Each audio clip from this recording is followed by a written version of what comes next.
One of the strangest European laws of the medieval period also involves animals. If they were deemed to have committed a crime, then they could be tried in court. Larger animals such as horses, pigs and cows, and other domestic animals could be tried for the murder of humans, and if found guilty would be mutilated, exiled, or executed. Smaller creatures such as rats, mice, locusts, weevils, and other vermin who were found guilty of crop destruction would be excommunicated from the church. This was probably to make people feel less guilty about exterminating them, as they were considered all of God's creatures at a time when the church and religion meant everything. The Council of Worms in Germany decreed in 864 that a swarm of bees should be asphyxiated in their hive. They had stung a man to death, and people were afraid that their honey would be demonically tainted. In 1480, the Bishop of Autun in France ordered 3 days of processions to order the slugs that were ruining his estate to leave or be cursed.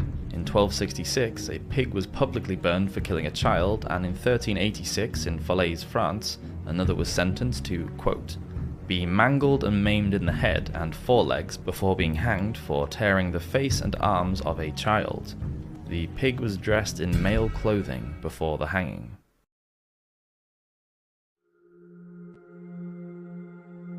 The Norman period of history ran from 1066 with the invasion of William the Conqueror until 1154. It was referred to as a great noise in the city caused by hustling over large footballs, from which many evils might arise. The punishment for ignoring this law was imprisonment. In 1363, Edward III also banned football, along with hockey, cockfighting, and, quote, other such idle games. 30 local and royal laws officially forbade football in England between the years of 1314 and 1677. In 1495, another law was brought in that forbade any young men who were not nobles, such as servants or apprentices, from playing tennis. It was considered a distraction and an incitement to gambling. At Christmas, the law was relaxed, and anyone was allowed to play tennis as long as the game was indoors at the home of their master. Locksmith. Mentioned in the Old Testament, locksmithing is one of the oldest professions in history.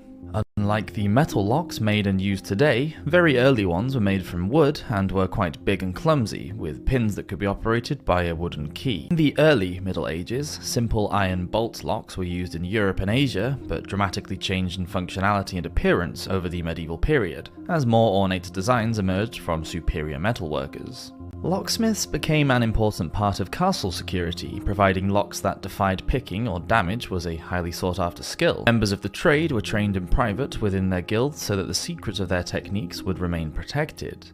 They were valued highly within medieval society and earned high wages. Rather than creating an unpickable lock for some dungeon shackles, today's locksmiths are more likely to help someone who has locked themselves out of their home, making them necessary and valued members of our society. It's no surprise that medieval cemeteries often ran out of rooms.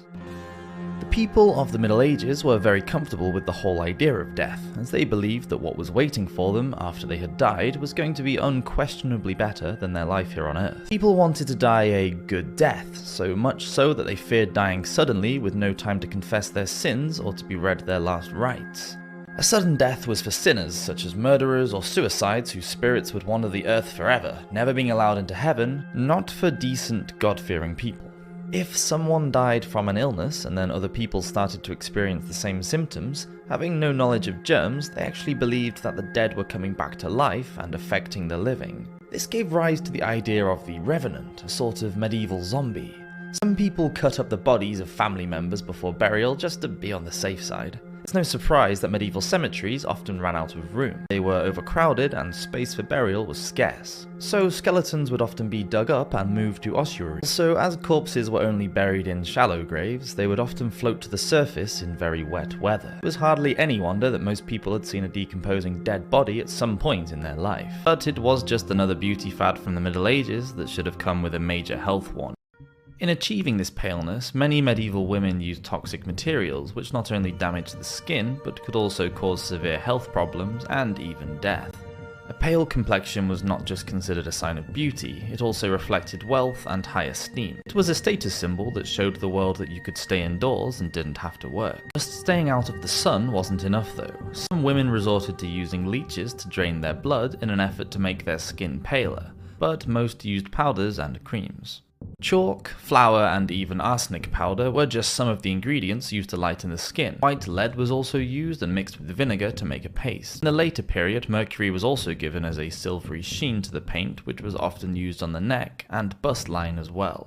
Of course, this makeup was highly toxic to the wearer. The lead would eat into the skin, causing rashes, which meant that women had to use even more of the mixture to cover up the blemishes. After being absorbed into the skin, the lead also caused muscle paralysis, hair and tooth loss, headaches, and in some cases, death. Ironically, it also caused wrinkles because it dried out the skin so much. But it was just another beauty fad from the Middle Ages that should have come with a major health warning. Male fashion was becoming more and more shocking and was considered immoral because men's shirts were worn so short. So, to maintain modesty, the law was applied to the tunics. It instructed that, quote, "No person under the rank of lord was to wear any gown, jacket, or coat which does not cover the genitals and buttocks." To be a lord. The fine for this was much higher, and lawbreakers were charged 20 shillings, which is just under £700 today. By the mid-15th century, a more elegant and pointed type of shoe became all the rage with men in Europe. They were called pikes or krakows because they were thought to have originated in Krakow, which was the capital of Poland at the time. The toe of the shoe would be packed with stuffing to keep them rigid and hold their shape. Some of the pikes were so long that they had to be pulled back and tied around the wearer's leg. In 1463, Edward VI's law was passed. It ordered that, quote, "No knight under the rank of lord, esquire, or gentleman, nor any other person, shall wear any shoes or boots having spikes or points which exceeded the length of 2 inches. The punishment for breaking the statute was a fine of 3 shillings and 4 pence, which would be just over £100 today. And the modern-day word bouncer is derived from the practice of inn-guards bouncing a coin off a wet piece of wood to test whether it was forgery or not. Many roads were in a bad state of repair and sometimes even inaccessible for large loaded wagons, which were also vulnerable to outlaws and robbers. It was easier and safer to travel either on foot or preferably by horse. Most travelers found safety in numbers and moved in groups during the day because there were long sections of forest between towns and villages. This inability to sleep outside in safety led to the demand for alehouses and inns.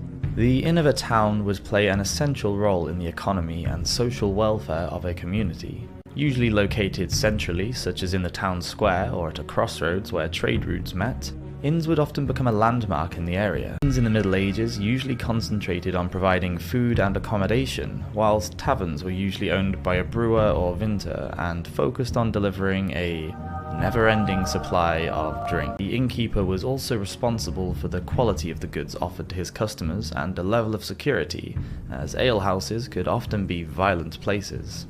Many innkeepers would employ guards who would charge customers an entry fee to cover any damages that they may cause whilst visiting.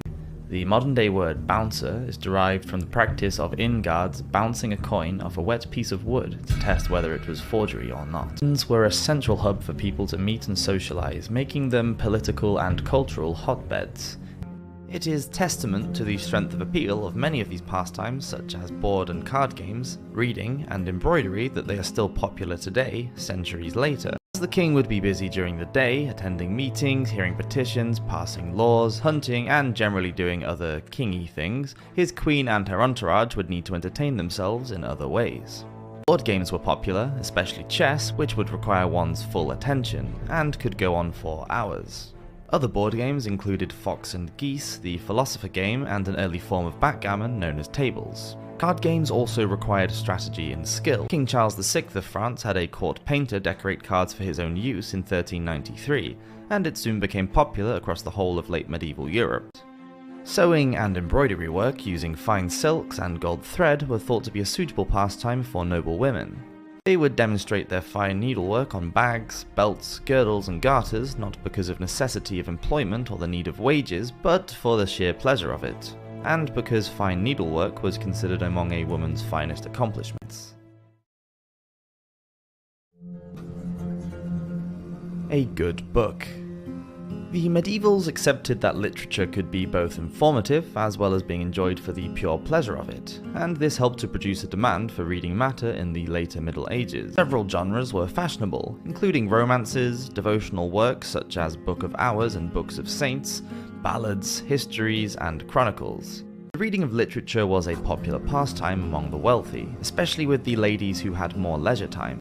It is testament to the strength of appeal of many of these pastimes, such as board and card games, reading, and embroidery, that they are still popular today, centuries later. Unfortunately, they are now available to the majority of people rather than just the rich. If this wasn't obvious, the unicorn is entirely fictional and a symbol for Christ, and became one of the most beloved animals in art during the medieval period because of this connection. Its horn represents the union between Jesus and God, its small size represents Christ's humility, and its fierceness shows hell's failure in being able to hold him. However, it is true that the Children's Crusade did actually happen, and that it was a complete disaster. The Children's Crusade.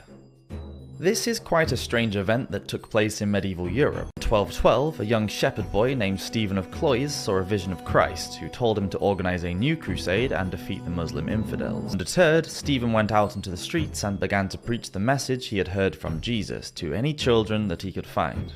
This resulted in a huge group of young girls and boys all marching through the towns and villages carrying symbols of Christianity such as crosses and candles.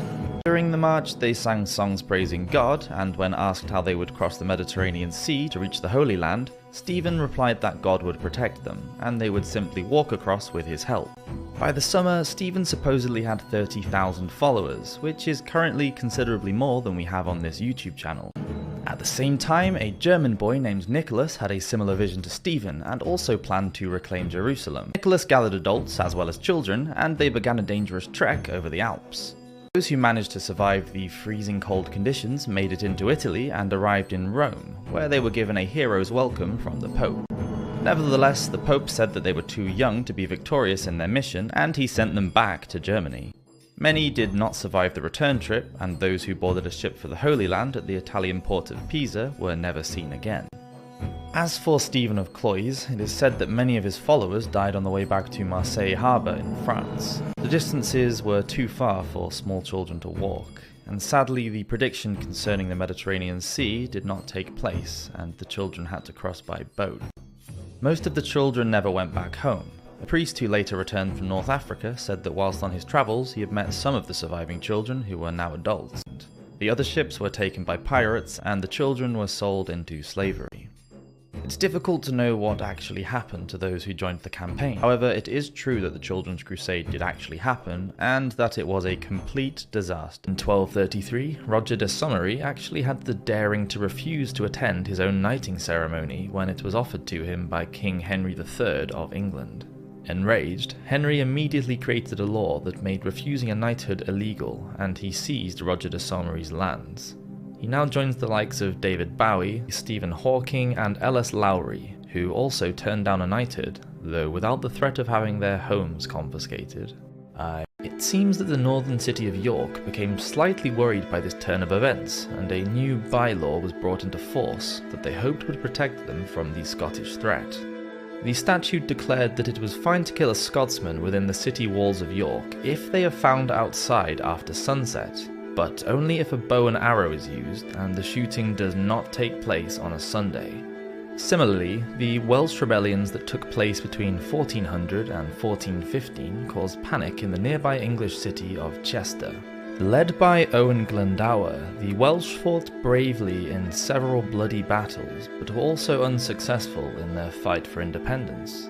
The Earl of Chester was so worried about the ongoing risk to his city that he passed a law which banned the Welsh and their sympathisers from staying inside the city walls. Any Welshmen caught there between the hours of sundown and sunrise were to be decapitated. The Earl later went on to become King Henry V, and there is no evidence that either of these northern cities have repealed these laws. Astrologers were considered scholars and were lauded in academic circles. They would give advice such as when to buy horses or land, when it was best to take medicine for the legs or have intercourse, whether one should travel a long way that week, or even if they should take a bath. And it wasn't just the men who were slaves to fashion. In 1430, Venetian women had the height of their heels limited to 3 inches. Some ladies were wearing platform shoes known as chopins of up to 30 inches high.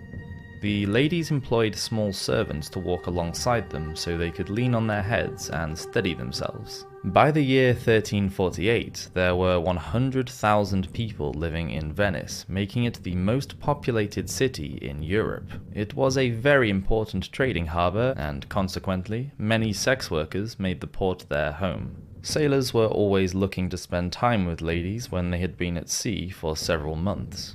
The Venetian government were happy to make the most out of the increase in tax revenue, but in 1360 they limited the opening of brothels to the area of Castelletto, near to the Rialto market. Nevertheless, business flourished, and by the 1420s, other areas were established as red light districts. A law was then passed that made it compulsory for all prostitutes to wear yellow to distinguish themselves from other ladies of a less questionable reputation for the time.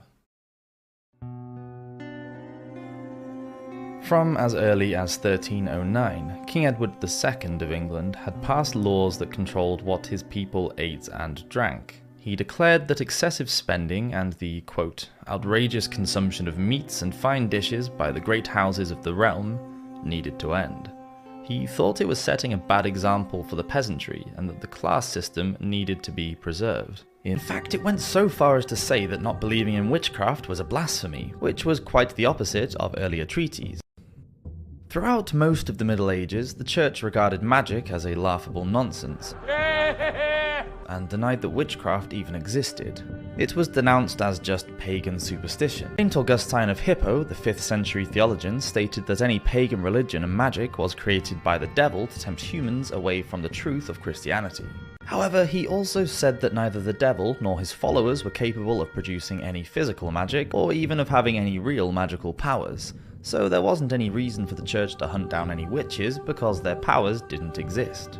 The 8th century missionary Saint Boniface agreed, stating that just to believe in the existence of witches was unchristian. Bishop Agobard of Lyon rejected the idea of witches, and King of the Franks Charlemagne said that anyone caught burning a so-called witch at the stake should be condemned to death. The Malleus Maleficarum wasn't written until near the end of the Middle Ages in 1487. Translated from the Latin as the Hammer of Witches, it was a sort of handbook for witch hunters written by a German churchman. Divided into 3 sections, the first part of the book tried to show that witchcraft wasn't just superstition, it was real, and witches were actually making pacts with the devil so that they could harm others. In fact, it went so far as to say that not believing in witchcraft was a blasphemy, which was quite the opposite of earlier treaties. The second section set out to prove the actual harm that these witches could do, and the third part gave a detailed account of how to find, arrest, interrogate, and execute